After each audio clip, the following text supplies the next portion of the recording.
What's up, nerds? Ukraine may receive up to $300 billion from Russia. At least that's what US leaders are calling for. So this comes from the nearly $300 billion in Russian central bank reserves that are currently being held in the US and the EU.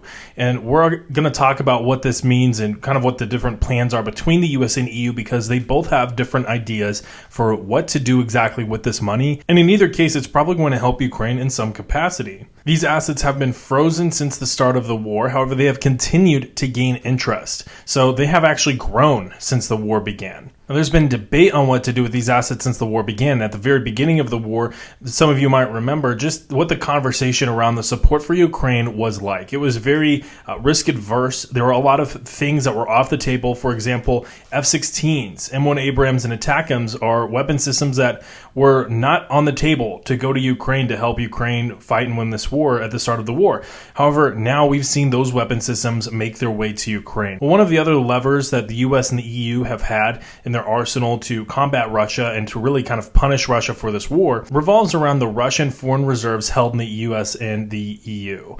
After we run over the plans from the US and the EU, we're also going to run over the risks of dealing with these assets, because there are some considerable risks that need to be addressed. Now, the EU plan is probably the most risk adverse. However, it also is probably the best long-term plan for Ukraine. Instead of touching the assets themselves, Russian reserves held in the EU amount to roughly $270 billion. And that generates a significant amount of money just in interest alone every single year. And like I said before, the EU plan is probably the most risk adverse. However, they're dealing with the largest pool of money. I mean, that is the vast majority of the Russian held reserves abroad. Instead of touching the assets themselves, the plan for the EU is instead to simply take the revenue that these assets generate, that is the interest that these assets are generating, and invest that interest every year into weapons for Ukraine and aid for Ukraine. That would amount to roughly $5 billion per year, or roughly $17 billion over the course of 4 years. Now, the U.S. plan is probably the most aggressive, and part of that is because the Russian-held reserves in the United States are very low. I mean, tiny in comparison, roughly $5 billion. The U.S. plan includes the seizure of Russian assets held in the United States. And this money would also go for helping aid to Ukraine, but also helping to produce weapon systems that would go to Ukraine. Now, in both cases, the funds would be used for relief in rebuilding Ukraine once the war is over. And we're going to talk a little bit more about a plan for kind of the post-war deal that would be done with Russia, which these reserves would be kind of at the center of. Now, both of these plans carry significant risks. Legally, there's no precedent for seizing foreign assets that are held in your country, and that might set a dangerous precedent on the security of those assets. For example, most other countries hold their reserves either in the US or the EU because of the security that those accounts provide and the profitability. I mean, they were receiving interest, they are able to grow, and that produces some revenue for the country itself. If there's a risk that those reserves could be just seized at any time based on a decision that you make, or even just at the whim of a foreign leader, like one in the EU or the United States, then that could be a significant threat to the financial and economic stability of each country that holds their reserves in the US or the EU. And that might lead those countries to move instead to another country, and we'll talk about that here in just a moment. Now, there is some level of precedent for a level of reciprocity for, like, let's say, international crimes. Like, let's say a country were to start a war, right? And let's say the other countries collectively decide to equally reciprocate for that decision by funding and supporting the defending country that first country is attacking. Now, the reason that this might kind of break that dynamic is because Russia hasn't necessarily seized foreign assets in Russia yet. Now, they have seized some assets, but certainly not in the scale that we're talking about right now. Outline this, let's kind of talk about what both sides have in either country. Russia has about $270 billion held in Euroclear, which is a financial services company based out of Belgium. Russia also has about $5 billion held in the United States, and we've already talked about that. So by comparison, not a lot at all. Really, the European Union will have to take the lead on what to do with this money because they are holding the majority of the money. With that context, we've already kind of talked about the US and EU plans, which they kind of make sense given given the kinds of money that they're talking about with each plan. For instance, if the U.S. were to just outright seize the Russian-held reserves in the United States, it would be roughly equivalent to just 1 year of the EU plan where they're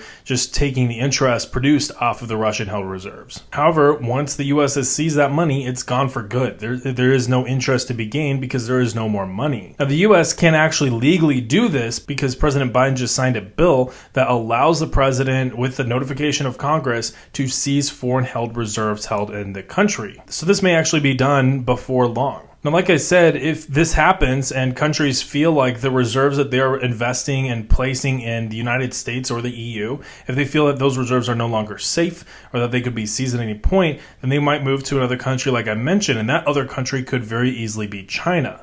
And the impact of that would not only impact the US dollar and the euro, but it would also impact the renminbi. It would also reduce the impact of US and EU sanctions on each country, and it would potentially impact the Western and US-led international order, where a lot of that influence and power comes from the fact that countries trust them. Countries believe that those places are safe, that they're stable and economically stable. Of course, right now, Russia and China are trying to challenge that. Russia by just launching a war, apparently, and China through much more subtle means, through economic diplomacy, through infrastructure development, and through just kind of creating these different schemes to counter both the U.S. and the EU that haven't necessarily been 100% successful.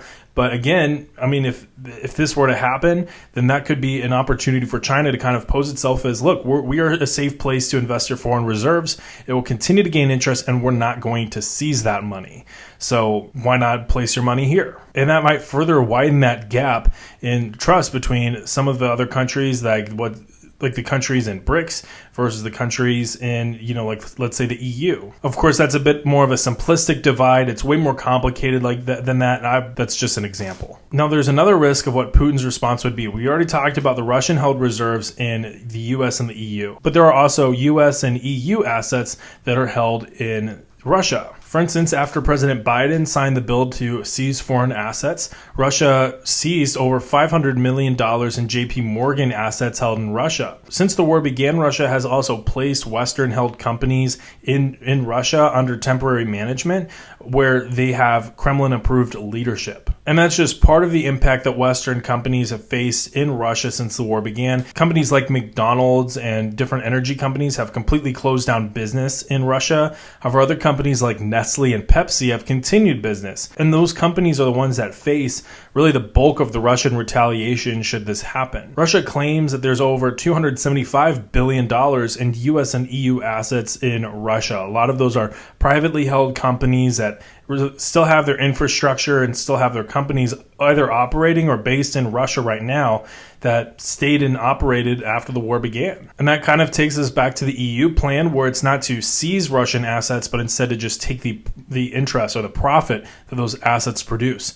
So in the case of reciprocity, Russia wouldn't seize US and EU assets held in Russia.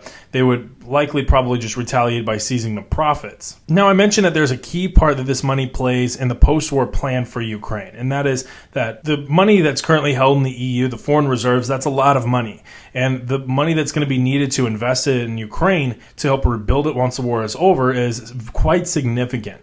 And so the EU plan may include a provision where once the war is over, part of the negotiation strategy will be to either offer Russia a loan or to offer them the plan to use their foreign reserves to help pay for reparations for Ukraine. That includes rebuilding Ukrainian infrastructure and paying them back for all the damages that have been done over this time. Now, in either case, whether Russia would choose to take a loan and pay that back or to use their foreign reserves held in the EU, that's going to be a hefty tab that they're going to have to pay. And their foreign reserve, profile is not going to be what it was before. Now, with all of that said, I want to hear your thoughts on this because this is an interesting subject. We don't normally talk about kind of the financial side of war on this channel, but I thought that this was an interesting conversation to kind of take a look at because I've been hearing some more going on about that around this conflict. So, let me know what you think about, this kind of plan, about either the US or the EU plans, which one you think is probably better, and what do you think the impact of either plan would be. Also, leave a like if you found this video to be helpful or informative, and subscribe for more analysis, not only on the war in Ukraine, but on other conflicts as we discuss them, including Israel. With all that, I'll talk to you later. Bye.